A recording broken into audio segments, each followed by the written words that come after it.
इस प्रोग्राम के प्रायोजक हैं नेचर हेवन होम। जब भी सोलन आए, नेचर हेवन में रुक कर जाएं।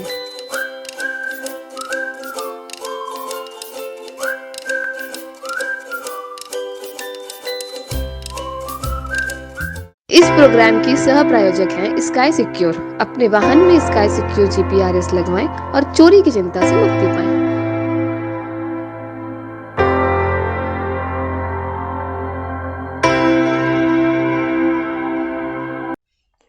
नमस्कार, क्या कहता है भारत के आज के एडिशन में आपका स्वागत है। आपके साथ मैं हूं करण।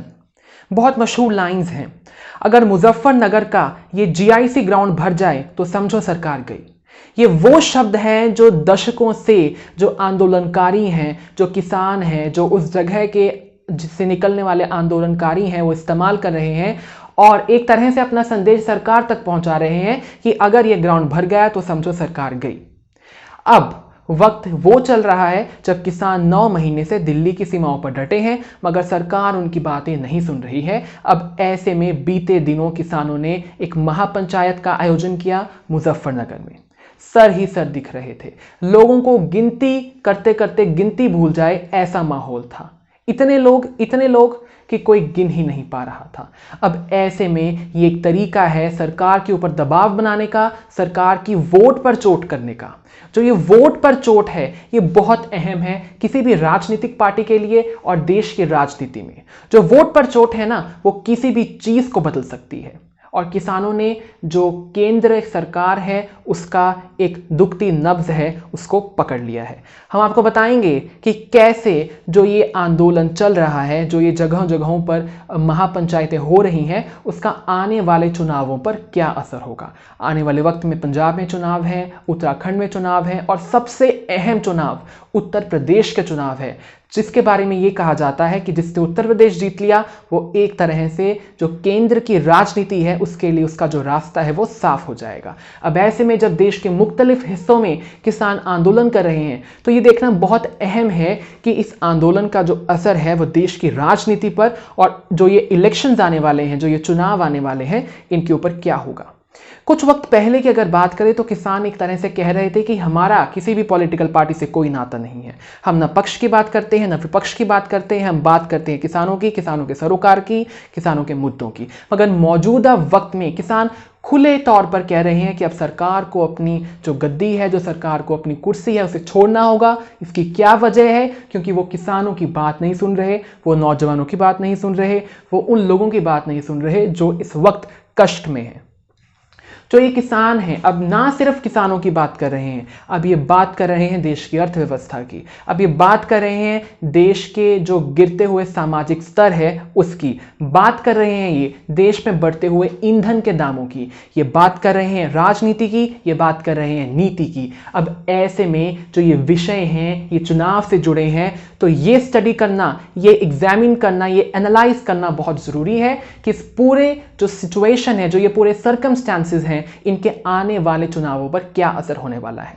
हम आपको ये बताना चाहते हैं कि बेशक वो 2014 के चुनाव हो, बेशक वो 2017 के चुनाव हो, बेशक वो 2019 के चुनाव हो, जो उत्तर प्रदेश है, खास तौर पर पश्चिमी यूपी, पश्चिमी उत्तर प्रदेश है, जहां का ये एरिया है मुजफ्फरपुर नगर, जहां ये महापंचायत हुई है, वहां से जो भारतीय जनता पार्टी है, जो केंद्र की सरकार में बैठी पार्टी है, उसे बहुत ज्यादा फायदा हुआ था। अब ऐसे में अगर ये किसान अपना आंदोलन यूं ही जारी रखते हैं और देश के मुख्तलिफ हिस्सों में, देश के अहम हिस्सों में जहां चुनाव है आने वाले वक्त में, वहां अपना आंदोलन लेकर जाते हैं, तो ऐसे में सत्ताधारी पार्टी को जरूर नुकसान होगा। इस नुकसान का हम एनालिसिस भी करते हैं और जो विशेषज्ञ हैं, जो पॉलिटिकल एक्सपर्ट्स हैं, जो स्ट्रेटेजिस्ट्स हैं, उनके खेमे में भी खलबली है। जो बीजेपी की तरफ के स्ट्रैटेजिस्ट हैं वो नई नई स्ट्रैटेजीज बनाने में उलझ चुके हैं, क्योंकि कहीं ना कहीं इतनी भारी संख्या का जो अनुमान है किसान आंदोलन में किसी ने नहीं लगाया था। लोग सोच रहे थे किसान आंदोलन एक तरह से डगमगा चुका है, खत्म हो चुका है, मगर जितने लोग जमा हुए हैं, इन लोगों की आबादी, इन लोगों की संख्या, जो इनका क्षमता है, वो ये बताती है कि जो देश की राजनीति है उसके ऊपर किसान आंदोलन एक बहुत प्रभावी हिस्सा होने वाला है। विपक्ष ने तो इसे उठाया ही है, हम आपको बताएंगे विपक्ष ने क्या कहा, मगर हम आपको बताना चाहते हैं कि जो किसान आंदोलन है ये एक तरह से सिटीजनशिप और एक तरह से जो एक्टिव सिटीजनशिप है, जो जागरूक नागरिक हैं, उनकी संख्या में भी बढ़ोतरी कर रहा है। अब जो एक किसान है, जैसा कि हमने आपको पहले बताया, सिर्फ किसानी की बात नहीं कर रहे हैं। अब ये किसान अर्थव्यवस्था की, ईंधन के जो बढ़ते दाम है, हमने कुछ दिन पहले आपको बताया था कि 15 दिनों के अंदर अंदर कैसे एक बार फिर से पेट्रोल और एक बार फिर से गैस के दाम बढ़ चुके हैं। ऐसे में जो ये किसान है, ये हर उस मुद्दे को उठा रहे हैं जो मुद्दा सीधे तौर पर चुनावों के साथ जुड़ा है। उत्तर प्रदेश के अलावा कुछ राज्यों में विधानसभा के चुनावों से पहले किसान आंदोलन तेज हो रहा है और किसान ये रणनीति बना रहे हैं। रणनीति, इस शब्द पर गौर दीजिए। किसान ये रणनीति बना रहे हैं कि कैसे 3 कृषि कानूनों के खिलाफ केंद्र को घेरा जाए, कैसे इन 3 कृषि कानूनों के खिलाफ चुनावों में जो सरकार है उसके रास्ते में एक रोड़ा खड़ा किया जाए। अब ऐसे में जो अलग अलग पार्टियां हैं, उनकी तरफ से बयानात आ रहे हैं। जो किसान आंदोलन के साथ जुड़े हुए नेता हैं, वो भी बयान दे रहे हैं। जो राकेश टिकैत है, उन्होंने कहा था, अंग्रेजी में उन्होंने अपना ट्वीट किया, when government of India will invite us for talk we will go. जब भारत की सरकार हमें बातचीत के लिए बुलाएगी, हम जरूर जाएंगे। The farmer agitation will continue until the government fulfil our demand. जब तक भारत की सरकार हमारी डिमांड्स को पूरा नहीं कर देती, जो ये आंदोलन है, जो ये एजिटेशन है, ये यूं ही चलता रहेगा। The struggle for independence continued for 90 years. जो आज़ादी की जंग थी, जो आंदोलन था आज़ादी का, वो 90 वर्षों तक चला था। So I have no idea how long this agitation will run. उन्होंने कहा, मुझे अब कोई आइडिया नहीं है कि जो ये एजिटेशन है, जो ये एक स्ट्रगल है, जो ये आंदोलन है, ये कितना लंबा चलेगा। हम आपको बताना चाहते हैं, जो विपक्ष है उसने सरकार को घेरा है। इसके ऊपर विपक्ष ने सरकार को कहा है कि सरकार को किसानों की बात सुननी चाहिए। जो कांग्रेस है उसकी तरफ से बयान आया है, राहुल गांधी की तरफ से ये बयान आया है, जो कि कांग्रेस के नेता हैं, कांग्रेस के पूर्व अध्यक्ष रह चुके हैं। उन्होंने कहा है कि गूंज रही है सत्य की पुकार, तुम्हें सुनना होगा अन्यायी सरकार। एक तरह से उन्होंने किसानों के माध्यम से सरकार को आड़े हाथों लिया है। ये तो हो गई बात विपक्ष की, मगर पक्ष यानी कि बीजेपी के अंदर से भी आवाजें आ रही हैं कि अब उन्हें सरकार की बातों को सुनना चाहिए। वरुण गांधी हैं, सांसद हैं बीजेपी से, उन्होंने कहा है, lakhs of farmers have gathered in protest today in Muzaffarnagar. जो मुजफ्फरनगर है, यहां पर लाखों की तादाद में लोग इकट्ठा हुए हैं सरकार के खिलाफ प्रदर्शन करने के लिए, 3 कृषि कानूनों को वापस लेने के लिए। They are are flesh and blood, ये हमारे अपने लोग हैं।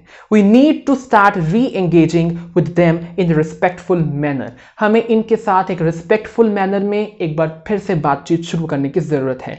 अंडरस्टैंड देयर पेन, उनके दर्द को समझने की जरूरत है। देयर पॉइंट ऑफ व्यू, उनके दृष्टिकोण को समझने की जरूरत है। And work with them in reaching common grounds. और कॉमन ग्राउंड्स यानी कि अपने मुद्दों तक, अपने गोल्स तक, अपने एम्स तक पहुंचने के लिए साथ मिलकर काम करना चाहिए। तो चुनावों के नजरिए से, चुनावों के दृष्टिकोण से जो ये पंचायतें हो रही हैं, उत्तर प्रदेश में हो, देश के और मुख्तलिफ हिस्सों में हो, चुनावों के ऊपर इनका साफ असर होगा। अगर सरकार ने किसानों की बात नहीं सुनी तो ये पॉलिटिकल स्ट्रैटेजिस्ट्स का कहना है, जो विशेषज्ञ हैं चुनावों के, उनका कहना है कि सरकार को इसके एक भारी कीमत चुकानी होगी आने वाले चुनावों में। हमारी इस पूरे विषय पर पैनी नजर है। हम आपको बता दें कि करनाल में जो एक हिंसा हुई थी कुछ दिन पहले, करनाल में जो किसानों के ऊपर लाठीचार्ज हुआ था, जिसमें 6 किसान मारे गए थे, जो किसानों ने अल्टीमेटम दिया था सरकार को उनकी कुछ मांगे पूरे करने के लिए, वो मांगे पूरी ना होने पर किसानों ने महापंचायत का आयोजन किया है करनाल में। हमारे संवाददाता HBC न्यूज़ 18 की टीम वहां मौजूद है, वो वहां से आपके लिए कुछ ग्राफिक्स भेज रहे हैं, कुछ वीडियोस भेज रहे हैं। आपको ये वीडियो जरूर देखनी चाहिए और आत्ममंथन करना चाहिए, सोचना चाहिए कि क्या सरकार को किसानों की ये मांगे माननी चाहिए। और हम आपको बता दें, ये पॉलिटिकल स्ट्रैटेजिस्ट कह रहे हैं, ये एक्सपर्ट्स कह रहे हैं कि सरकार को उत्तराखंड और यूपी और पंजाब के चुनावों में, इस चुनाव के मौसम में जो ये आंदोलन है, इसके चलते एक भारी कीमत चुकानी होगी। हमारी नजर रहेगी इसके ऊपर। आप जुड़े रहिए हमारे साथ। वक्त एक ब्रेक का है, ब्रेक के बाद बात एक और खबर पर।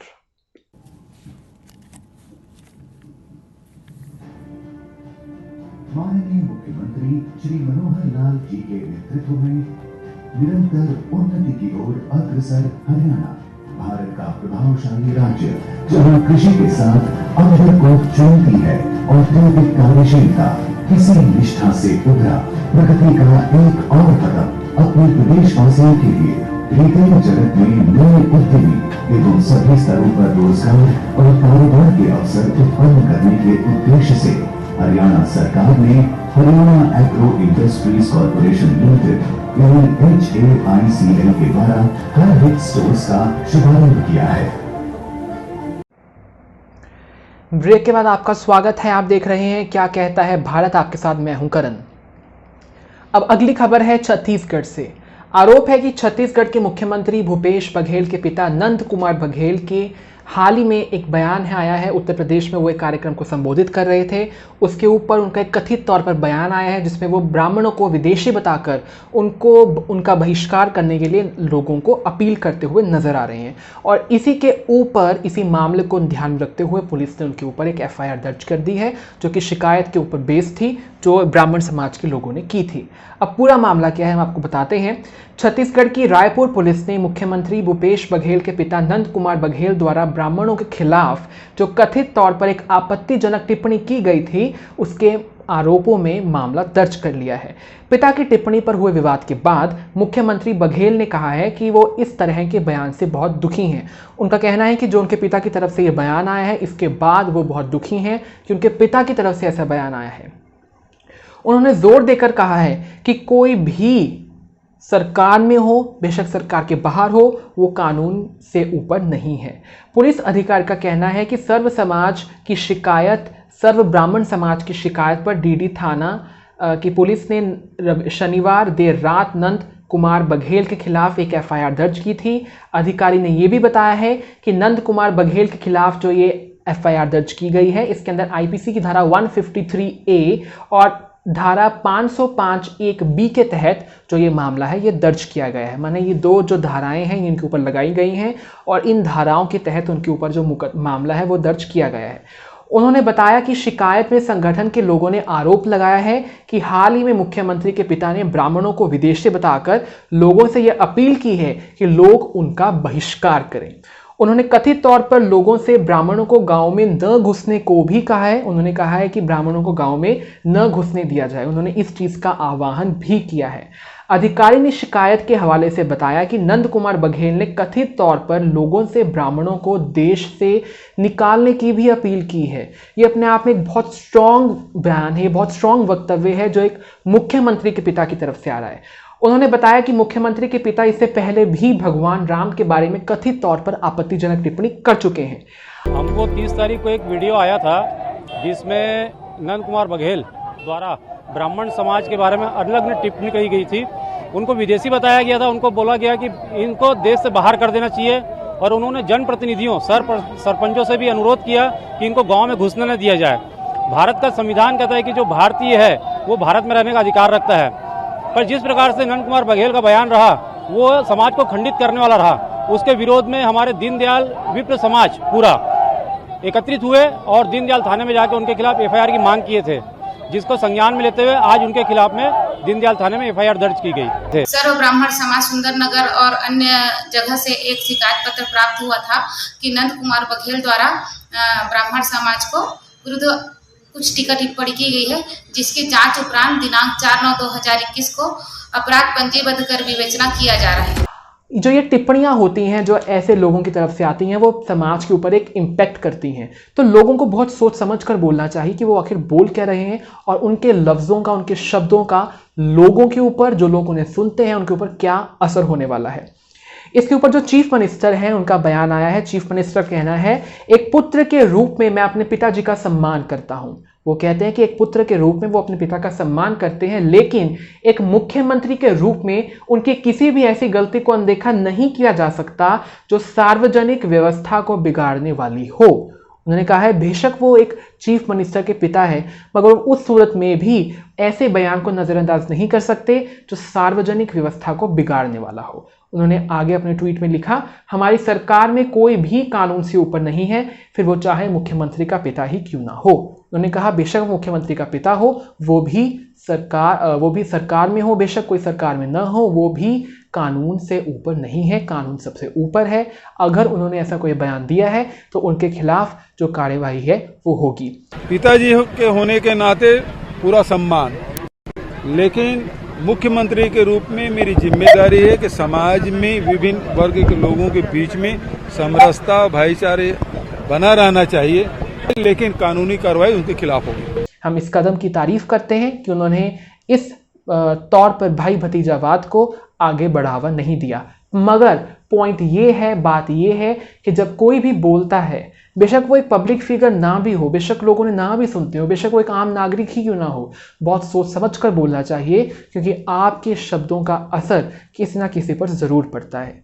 वक्त एक ब्रेक का है, ब्रेक के बाद दिखाएंगे भारत का एक्स्ट्रा ऑर्डिनरी प्रदर्शन पैरा ओलंपिक्स में। रुकते हैं ब्रेक के लिए, ब्रेक के बाद भी खबरों का सिलसिला जारी है।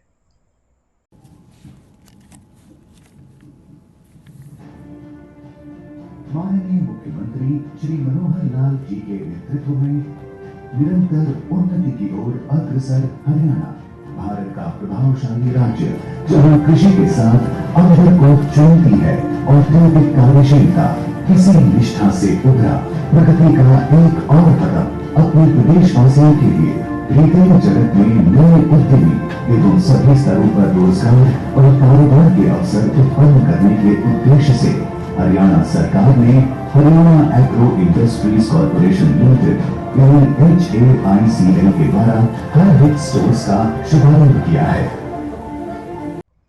क्या कहता है भारत में आपका एक बार फिर से स्वागत है। आपके साथ मैं हूं करण। जो अगली खबर है वो टोक्यो पैरा ओलंपिक्स से जुड़ी है। जो इस बार खिलाड़ियों का प्रदर्शन रहा है टोक्यो पैरा ओलंपिक्स में, वो अपने आप में बहुत अच्छा रहा है, एक तरह से एक्स्ट्रा ऑर्डिनरी रहा है। इन खिलाड़ियों ने अपनी कमियों को एक तरफ रखते हुए, अपने स्ट्रॉन्ग पॉइंट्स पर फोकस करते हुए ना सिर्फ खुद को, अपने परिवार को, बल्कि पूरे भारत को अपने ऊपर गर्व महसूस करवाया है। हम ऐसा क्यों कह रहे हैं? क्योंकि इस बार भारत के पास रिकॉर्ड मेडल्स आए हैं। हम आपको बताना चाहते हैं कि पिछले 53 सालों के इतिहास में हमने अब तक 31 मेडल जीते हैं, जिनमें से 19 मेडल हमने इसी साल जीते हैं, यानी कि 61% जो मेडल्स हैं वो हमने इसी साल जीते हैं, देश के खिलाड़ियों ने इसी साल जीते हैं। भारत के पास कुल 9 गोल्ड मेडल है, जिनमें से 5 इसी साल आए हैं। भारत के पास कुल 12 सिल्वर मेडल है, जिनमें से 8 इसी साल जीतकर खिलाड़ी भारत लाए हैं। भारत के पास कुल 10 ब्रॉन्ज मेडल है, जिनमें से 6 इसी साल आए हैं। ताज्जुब की बात यह है कि इस बार जो खेलों के ऊपर खर्च था वो 5 गुना था और जो मेडल है वो भी 5 गुना आए हैं। हम आपको एक और तथ्य बताना चाहते हैं कि 1984 और 2016 यानी कि 2016 में अधिकतम 4 मेडल आते थे। इसके अलावा मेडल की संख्या कभी 2 से ऊपर गई नहीं, मगर इस बार 4 मेडल तो 2 खिलाड़ियों ने ही जीत लिए। अब हम आपको बताना चाहते हैं कि इस बार 54 खिलाड़ी थे जो भारत की तरफ से गए थे टोक्यो पैरा ओलंपिक्स में। पिछली बार जो ये आंकड़ा था ये 19 का था। पिछली बार जो रेट थी वो थी 21% और इस बार स्ट्राइक रेट थी 35%। स्ट्राइक रेट भी बड़ी है, मेडल्स भी बड़े हैं, भारत का जो प्रदर्शन है वो भी बड़ा है। आपको हम बता दें कि इस बार भी चीन की जो बादशाहत थी इस ओलंपिक्स के ऊपर, इस पैरा ओलंपिक्स के ऊपर, वो कायम रही। चीन ने 251 खिलाड़ी अपने मैदान में उतारे थे, जिनमें से 207 मेडल्स जीतकर अपने देश वापस लौटे हैं। इसका मतलब है कि 82% स्ट्राइक रेट चीन की रही। इन तमाम चीज़ों के बावजूद हमें अपने देश के खिलाड़ियों के ऊपर गर्व है। उन्होंने पूरे देश को गौरवान्वित महसूस करवाया है। ये जो उनकी उपलब्धि है, उन्होंने ऐसा कहा है कि ये पूरे देश की उपलब्धि है और हमें अपने खिलाड़ियों का धन्यवाद करना चाहिए। क्या कहता है भारत में आज के लिए बस इतना ही। कल फिर होगी आपसे मुलाकात। नमस्कार।